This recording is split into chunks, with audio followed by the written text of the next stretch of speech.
Good evening, everyone, and welcome back to Straight Facts with Richard Stewart.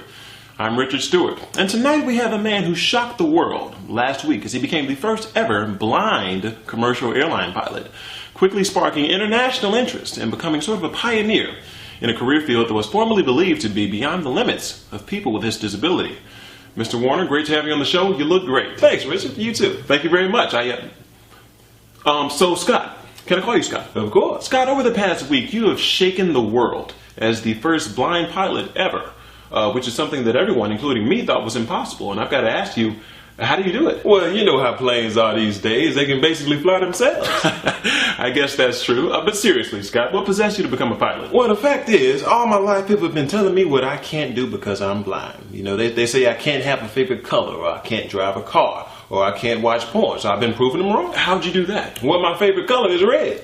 And I drive a Prius, and I happen to have a 12-month subscription to RealityKings.com. So becoming a pilot was just another personal challenge for you to overcome? Exactly. Okay, so what's the process? I'm assuming you had to go to flight school. Yep, I had to learn airplanes inside and out. But to get your certification, you need to log actual flight hours, right? To practice flying in a cockpit? That's right. And you did that? You flew the planes and passed the simulators and everything? Yep. How? Well, you don't have to be able to see to use the flight controls. But you do need to be able to see, to read the instruments, and to see where you are and where you're going, right?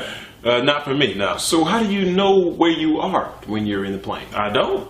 You serious? Richard, I can't see. Of course I don't know. Isn't that dangerous? Well, I've never failed to make it to my destination. That's very impressive, but you can't see where you are, you can't see where you're going, and yet you land planes. I don't see how that's possible. I guess I'm lucky like that. Do you know how lucky you have to be to even land one plane without being able to see where you're going? That's like 1 in 10 trillion chance of even landing one plane. And how many flights have you logged? Close to 1,000. That's impossible. I don't know what to tell you, but I've done it. I don't believe this. Well, it's true. No, I don't believe this. Shut up. Look, I don't even know why we're entertaining this in the first place, all right? I've gone through 9 years.